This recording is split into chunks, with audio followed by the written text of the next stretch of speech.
And it is that while the lethality of their power is greater than ever, their capacity to impose control over the politically awakened masses of the world is at a historical low. Namely, in earlier times, it was easier to control 1 million people, literally. It was easier to control 1 million people than physically to kill 1 million people. Today, it is infinitely easier to kill 1 million people than to control 1 million people. The smoke in the air of our Concord bridges and Pearl Harbors is always smelled first by the farmers who come from their simple homes to find the fire and fight. If you embark on instituting a society where government protects you from yourself, you're in big trouble, and that's what they're doing. That's all government is force. I mean, do you have a choice about paying Medicare taxes? This government uses force to mold behavior or mold the economy. They've overstepped the bounds, and they violated the whole concept of our revolution and our Constitution. Welcome, everybody, to the Thursday edition of Freedom Link Radio here on the Orion Talk Radio Network on this May the 24th, 2012. I'm Joe Joseph. And tonight I have the pleasure of having a historian and investigative reporter. His name is Anton Chaitkin. Mr. Chaitkin has written hundreds of articles on economic and political history and current affairs. His 1985 book, Treason in America, From Aaron Burr to Averell Harriman, documented the takeover of U.S. policy by blue bloods from their family archives. His father, a New York attorney and Jewish political activist, carried out a legal fight against Wall Street and London financiers, propping up the dictatorship of Adolf Hitler in Germany, resulting in the indictment of Prescott Bush, father of U.S. President George Bush Sr. Dun, dun, dun. And he's a co-author with Webster Tarpley of George Bush, the Unauthorized Biography, which helped decide the 1992 election against Bush. And he's collaborated with Lyndon LaRouche since 1966. And welcome to the program, Mr. Chaitkin. It's a pleasure to have you here tonight. Thank you, Joe. It's very good to be with you. Well, you're working on a new article for the Executive Intelligence Review, isn't that right? Yes. Yeah, this is about the National Bank and the effort of the patriots in the first half of the 19th century, the nationalists, to break the U.S. out of backwardness. We had not yet been industrialized, and to get us a powerful national economy against the wishes of the British Empire. And there was total national backing for that, North and South, East and West, the presidencies of Monroe and then Adams. And this was to use the National Bank, the opposite of the Federal Reserve today, as the guiding mechanism for investment into new industries and canals and railroads. And we started up iron forges on a modern basis. We started up coal mining. We had no coal mines before that. Railroads were started from scratch. The government funded them. And the British Empire, starting with Aaron Burr and Martin Van Buren, who were working through Burr directly for the British government, started up a party, an enemy party in the United States to try to break national unity and get an alliance of Wall Street and the Southern slave owners to stop this development of the country. They put Andrew Jackson as an evil stooge for the British Empire, who closed down the Bank of the United States and stopped the tariffs, stopped the construction of the new industries, and turned power over to Wall Street and the Southern slave owners. All of this in direct alliance with the British oligarchy. So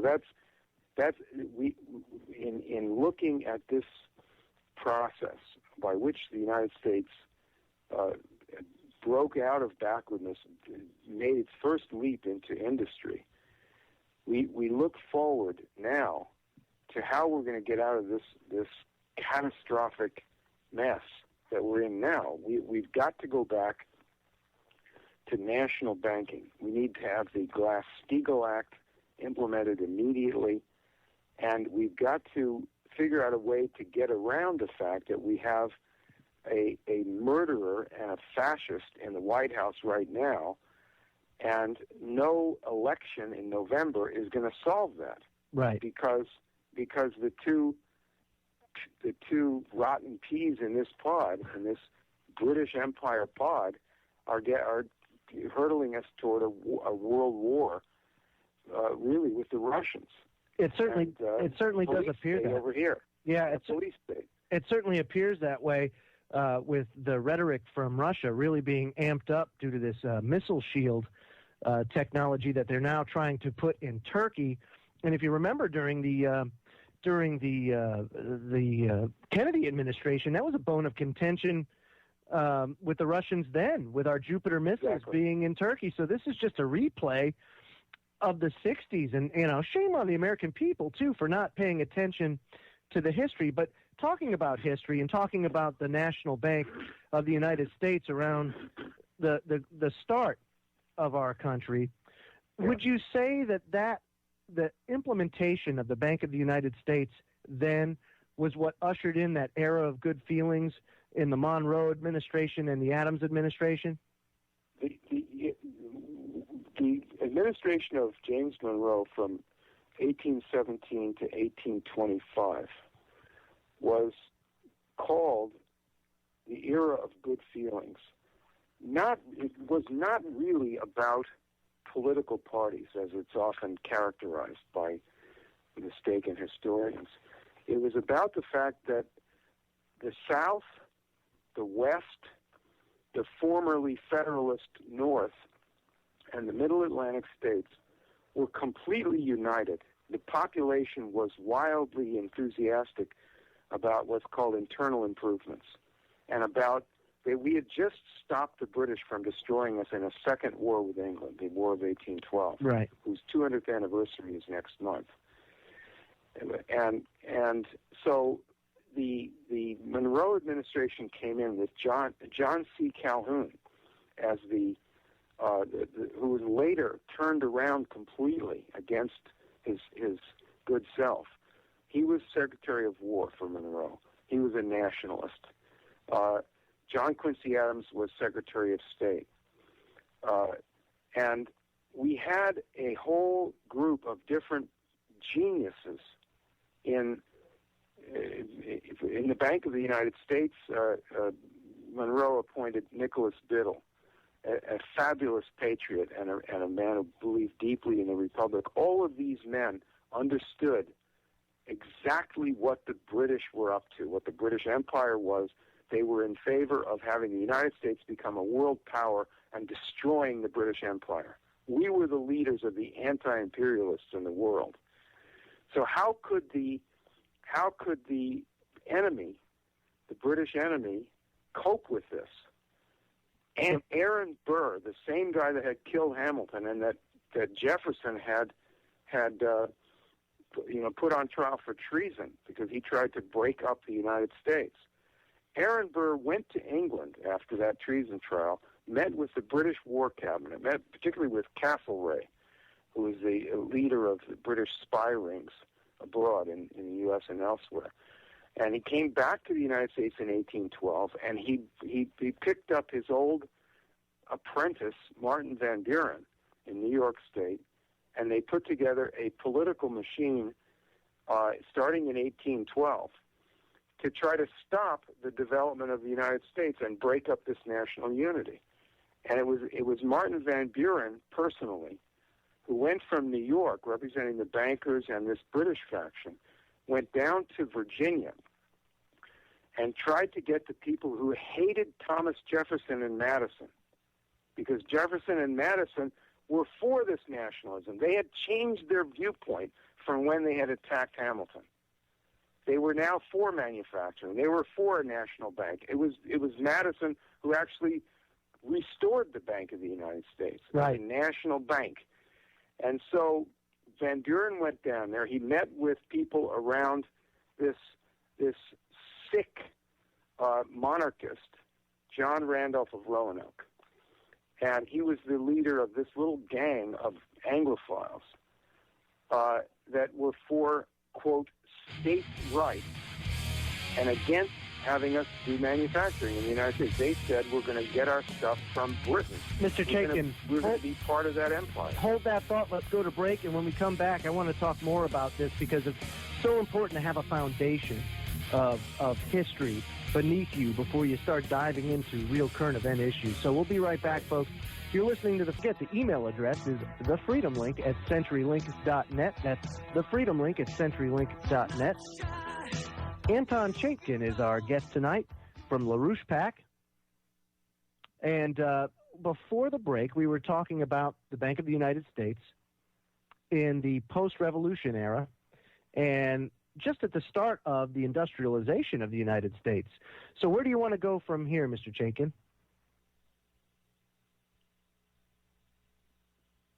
Are you there? Sorry. Here. Oh, no sweat. No, you know how many times I do that? It was a mute issue. Yes, I hate the mute button, the dreaded mute. Go ahead. So before we get back to the bank, yes, the difference between the Bank of the United States and the Federal Reserve today, I'd like to show the intention of that bank, of Nicholas Biddle and Hamilton and the nationalists in the early 19th century, and Lincoln later, by showing something that we're doing today. I work with Lyndon LaRouche's Political Action Committee. There's 6 candidates for Congress. One of them is having a primary election in Texas next Tuesday, Keisha Rogers for Congress. And the program they're running on is to restore a national bank, to impeach Obama. These are Democrats. Mm-hmm. And to restore the space program, to put in Glass-Steagall, to cure the Wall Street parasites, and to build a massive water project, the North American Water and Power Alliance, that would divert rivers from Alaska and Canada that currently empty themselves wastefully into the ocean and bring them down here where they would triple the Western water supply. Now, people don't think that way today. But I want to read a short quote from DeWitt Clinton, who was governor of New York in 1818 and later, and was the prime force behind building the Erie Canal. Mm-hmm. He worked with Nicholas Biddle and Henry Clay and John Quincy Adams, all the next generation of nationalists after the founders, after Franklin, Hamilton, and Washington. And they did all these canals and railroads and iron and coal mines and all these new enterprises as a national team of economic strategists. What was on Clinton's mind? Let me read this here. He said, as a young man in a message to the legislature, DeWitt Clinton said, "The hand of art will change the face of the universe. Mountains, deserts, and oceans will feel its mighty force. It will not then be debated whether hills should be prostrated, but whether the Alps and the Andes shall be leveled, nor whether sterile fields should be fertilized, but whether the deserts of Africa shall feel the power of cultivation, nor whether rivers shall be joined, but whether the Caspian shall see the Mediterranean, and the waves of the Pacific mix with the Atlantic." That was the way an American thought until we became more cowardly after the murder of President Kennedy. It's very interesting, isn't it? Very interesting. There was certainly an agenda afoot that has not only taken away the cojones of Americans, but it's also dumbed them down horribly. Horribly.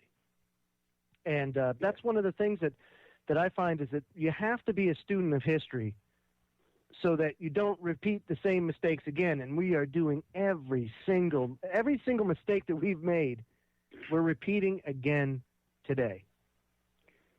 I'd like to encourage people to go on the LaRouchePAC website, LaRouchePAC.com, and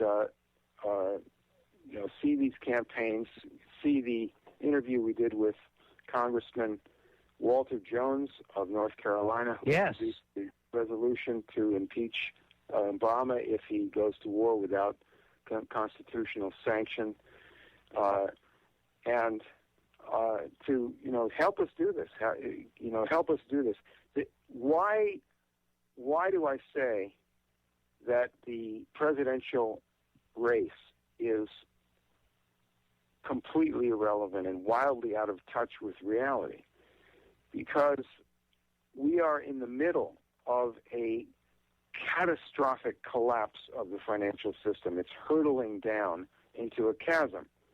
There is something on the order of 1,000 trillion in derivatives and similar junk bets that are spinning in this banking system, and no amount of bailout will ever solve that, but only constantly make it worse by subtracting from the productive economy. Mr. Chaitkin, let me ask you a quick question about that. If that's the case, right, and derivatives, for the most part, are just these made-up entities, and since every currency and every, for the most part, every currency is fiat now, why can't we just start over, hit the reset button? We can. We can do this in two ways. Mm-hmm. The first is to restore the Glass-Steagall Act.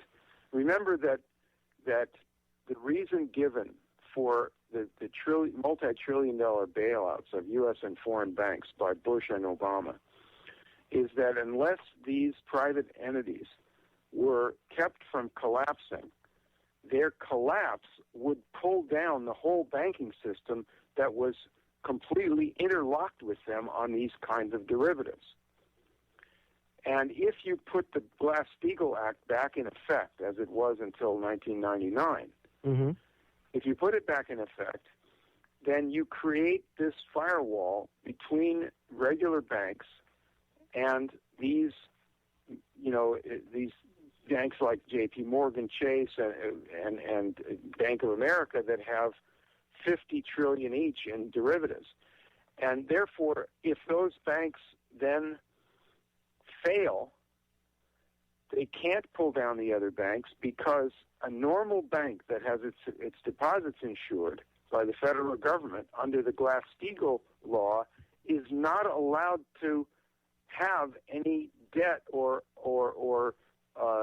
any connection to investments aside from what a bank is supposed to do. They're not allowed to be involved in something like derivatives. So therefore, those kinds of obligations, debts, or connections are illegal. They're not collectible.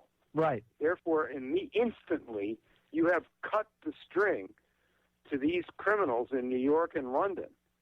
And it really, in a sense, it's much bigger in London, even though the United States is a wealthier country. London is really the center of this in terms of the whole strategy of it, and it's the middle of the vortex of dirty money in the world. This just goes down. You destroy the empire by doing that. You then have the second step, and you have to do this at the same time, is you have to have a funding mechanism, a bank like the Bank of the United States, a new one. And this would have to be done in other large countries, Russia, Germany, Japan, India, China. But inside of our own country. Right. Mr. Chaitkin, hold that thought. Hold that thought. Let's go to break. These are hard breaks, so it's kind of hard, and I hate to cut you off, because this is some great information. So when we come back, I really want to continue this, and I also want to find out why the globalists and why these people want the United States to fall. So we'll hit that when we come back from break, folks. Don't go away. We'll be back in 3 minutes.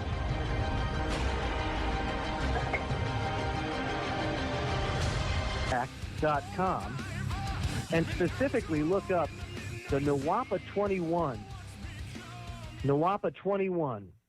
And that's the proposal to restore the public credit, rebuild our nation, and return to the Constitution. It's a fantastic website. Also subscribe to the Executive Intelligence Review, where you get some fantastic articles. And Mr. Chaitkin is now you're a contributor to that as well, right, Mr. Chaitkin? I'm the history editor for Executive Intelligence. There you go. Review. That's fantastic. And I'd like to make a personal pitch here that sure. If you call us, I'll give you the number in a second. I will, and leave your name, talk to somebody. I will send you a copy of this, what I believe to be a real breathtaking article that's under preparation that I'm working on now on the Industrial Revolution from a completely new standpoint. So the number is 800-929-7566. That's 800-929-7566. That's the LaRouche Political Action Committee. I work with them, and just call and leave your name, and I'll send you, when this article comes out in the Executive Intelligence Review, I'll send you a copy. Fantastic. So before the break, we were talking about, let's see, gosh, I mean, this is just incredible information here. Where do you want to go from here? I guess that's the question that I have, because well, you asked a question when we were talking off the air about the idea or the puzzle on people's minds. Why do oligarchs, feudalistic, crazy European Dark Ages freaks, want to, and that includes the royal family of England, why do they want to destroy the United States? Yes. And I think that the confusion, well, first of all, it's hard for people to think about evil. What is evil? The universe is not evil. Animals aren't evil. There's no evil in nature. Man has freedom. So when man makes a mistake, it can be evil. When man does something wrong, that's evil. Because right. we have freedom to do right and wrong. But it's hard for people to think about evil because that implies you have to do something about it. And it gets to be kind of nasty there. You have to buck public opinion. You have to maybe go against the public opinion in your own family or whatever. But here's the problem. Here's where the historical confusion comes in. According to what you're taught in school and by the media and maybe by your own parents, all of the blessings of the United States in the material sense, high standard of living, good communications, good transportation, things that we used to have anyway, came from private enterprise, from free enterprise, from the free market. And if you go into college and take one of these ridiculous things called an economics course, it's all British Empire foolishness. It has nothing to do with economics. And so what you learn is Adam Smith and Ricardo and Malthus. And the fact of the matter is that no industries were ever created by these hooligans.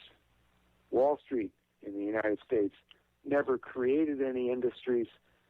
They never, in the beginning of these industries, they never invested in them either. Even when they would have made fabulous profits, they came in later, took industries over that had been created by nationalists and by the government, and ran them into the ground, looted them, and so forth. What is the standpoint of the British Empire within England itself? The Industrial Revolution, beginning in the 1760s, was sparked by Benjamin Franklin personally, who was there in England and was surrounded by a group of pro-Republicans in England, humanistic people, particularly Matthew Boulton, who hired James Watt, Josiah Wedgwood, the potter, and a guy named John Wilkinson in steel. And they were all pro-Americans, anti-imperial. They paid high wages. The steam engine project with James Watt was actually was advised scientifically by Franklin, and the factory and the project were supervised by William Small from Virginia, who Franklin had brought over there. He was Jefferson's mathematics teacher and played violin in a quartet with Jefferson. So that was an American project. And the two leaders of the Industrial Revolution, the Bolton steam engine project and the Wilkinson steel and piston project, were central to the Industrial Revolution in England. Both of those guys were participants in building. They were the main people building up the artillery factories in France to build the cannons for the American Revolution and the French Navy. During the war, when England was fighting us and fighting France. These were Englishmen. So you get an idea that the City of London crowd, the same people that conquered India and that supported Hitler later on until Hitler, got his own ideas.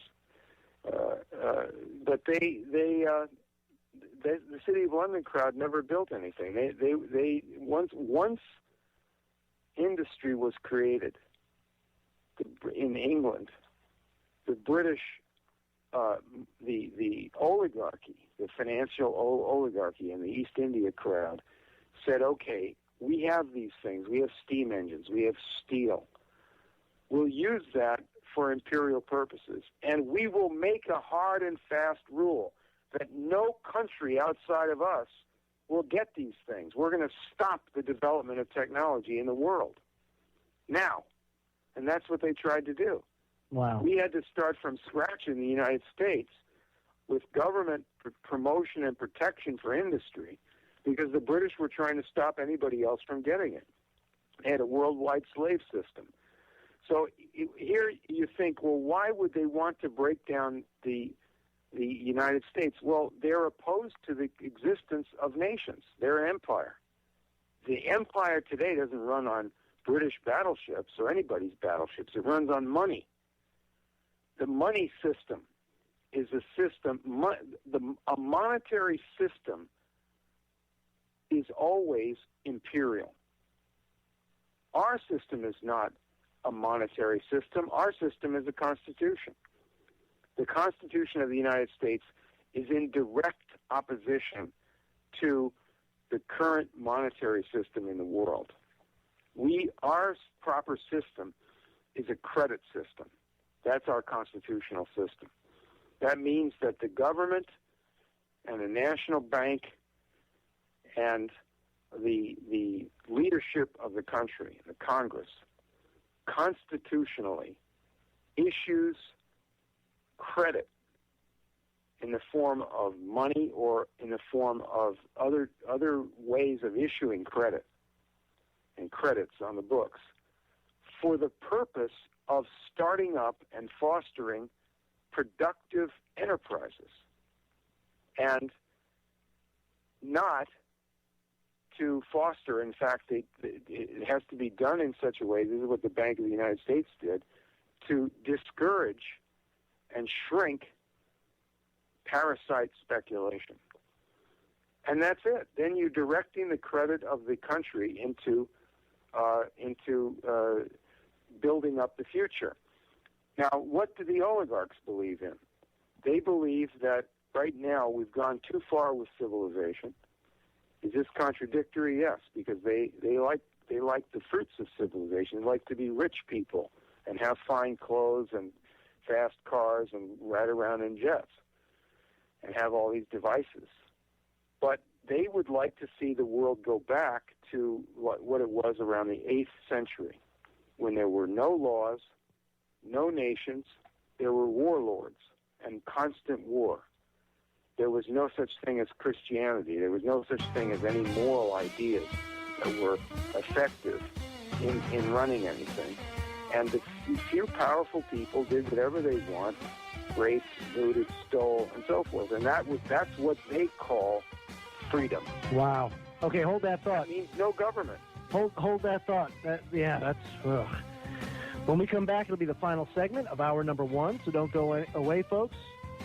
You're listening to the Freedom Link on the Orion Talk Radio Network. We'll be back, and it's almost up, and boy, it came and gone in the blink of an eye.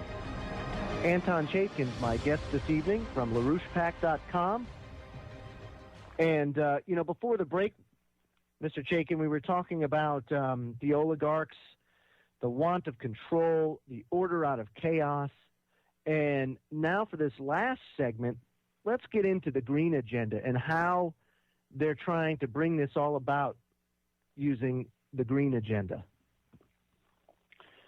Well, if you look at what we used to believe in when we raised living standards and wanted to fight for poor people, it was building industry, building powerful science that used a lot of hot energy. And if you deny people in the world the right and don't encourage them, in fact, to seek maximum rapid use of energy and power to conquer nature, then you are plunging the world into war. Without that sympathy for having the poor people of the world use ambition to rise to great powers over nature, you're saying we want to kill them off. And that's what the green agenda is about. It's about killing off the poor people of the world. Literally. It's not just population control, but an active mass murder process. You see that with our attacks on Iran and so forth. Sure. The issue, we were the ones who brought nuclear science to Iran back in the 50s with Eisenhower, and now we're saying we should kill everybody there and kill the Russians who are helping them and so forth. But let's go back and look at how this works on the American idea. Right after the death of Franklin Roosevelt, a group of British and American pro-fascists put together, this is Wall Street and London, bankers primarily and their lawyers, Alan Dulles, people like that, put together the Congress of Cultural Freedom. And their idea was that Americans have to be convinced that the former ideals of this country, the thirst for progress, for universal mankind's progress, has to be ended. We have to give it up. Now that Roosevelt is dead, give it up. And with this in mind, a book was put out right at the end of World War II by Arthur Schlesinger Jr. called The Age of Jackson. They gave him a Pulitzer Prize for this piece of crap. And it was about the great hero, Andrew Jackson. Why was he a hero? Because he showed that we have to learn to not have the government take the side of the population of the country. Get the government away from interfering with things. And this is somehow all that you can expect. If you're lucky, the government won't do anything and it won't kill you. But don't expect the government to be on, don't expect the population to own the government and have it interfere on their side so they can have jobs and have a decent life. So this is what they were putting forward with Harry Truman, who was a puppet of this Wall Street and London crowd. Absolutely. And then we had John Kennedy. Eisenhower was a recovery from Truman, but then we had John Kennedy. And Kennedy was a student of American history, as Franklin Roosevelt was. And he believed very deeply in the progress of mankind, as witnessed the space program and nuclear energy and other things. But in particular, he was a fervent believer in the independence and destiny for progress of people in Africa. And he made friends, especially with Kwame Nkrumah, the father of African nationalism, and was building up actually saw to it that the dam that Kwame Nkrumah built on the Volta River would be financed. And Ghana made the largest artificial lake in the world. We're still the largest lake in the world, artificial, and to supply electricity to Western Africa. At the same time, the British, who were really running the Belgian Congo financially and their mining operations, were frantic that this spirit of Nkrumah and Kennedy would sweep across Africa.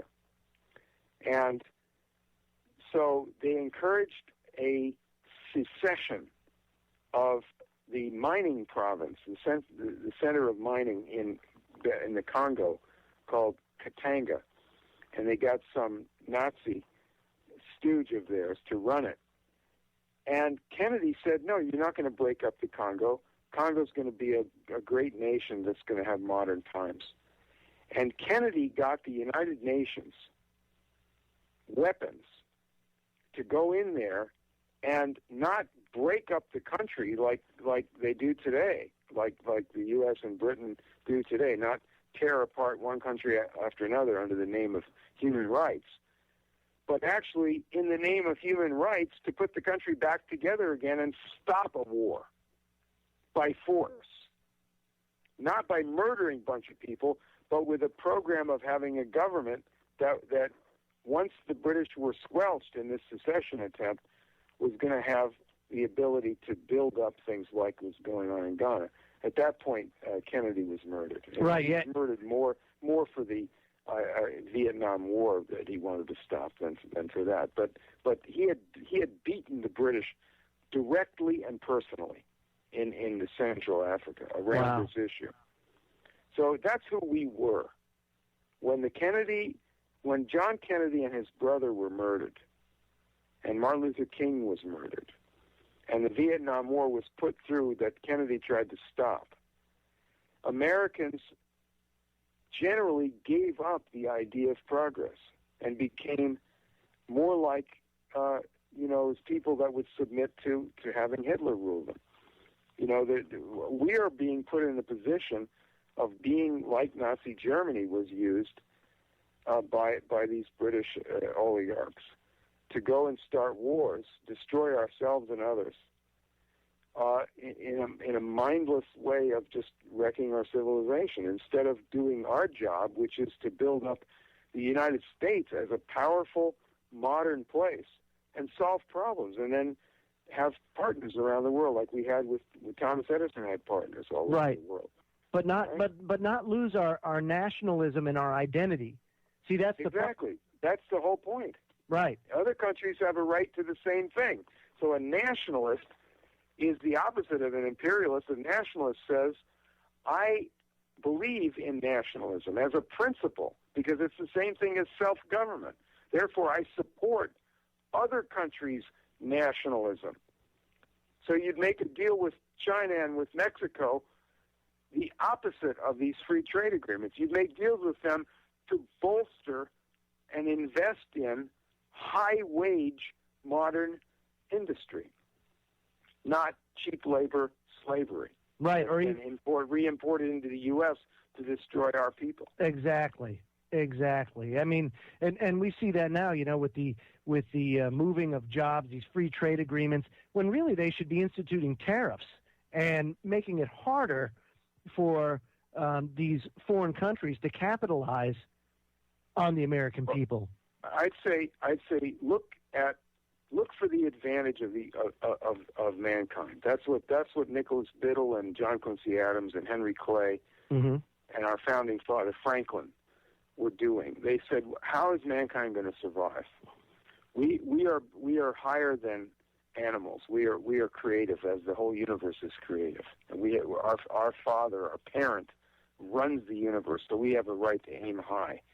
So therefore, in our current situation, let us look to the mutual advantage of the United States and the other great powers like Russia and China, and do the kind of projects that will solve problems, like this North American water and power lines, like a high-speed rail network, a magnetic levitation rail network across the Bering Straits and throughout the continents. Why not do what Kennedy said? We were supposed to land our first manned landing on Mars in the 1980s. And then he was murdered, and we said, no, we've given up the country. Absolutely. So that's where we are. We need to, if you can get the most inspiring stuff on the space program and on how we're going to survive this economic catastrophe on the LaRouchePAC website, call us at the number I gave you before. It's 800-929-7566, 800-929-7566.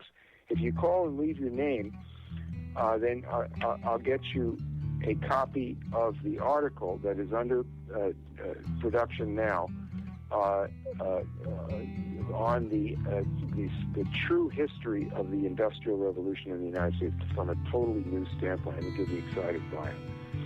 Wow, it was fantastic having you on the program tonight. We're about out of time, so thank you so much for coming on and enlightening people, because a lot of people don't understand the difference between the Federal Reserve and the original Bank of the United States. So it was great to have you on, Mr. Chaitkin, and I look forward to having you on again in the future. Okay, we'll see you then. Great, thank you. Folks, hour number 1 is done. Hour number 2 is on the way. When we come back, we'll talk about the death of the euro, the Russians testing a new missile, RFIDs in students' clothes, and rocks burning holes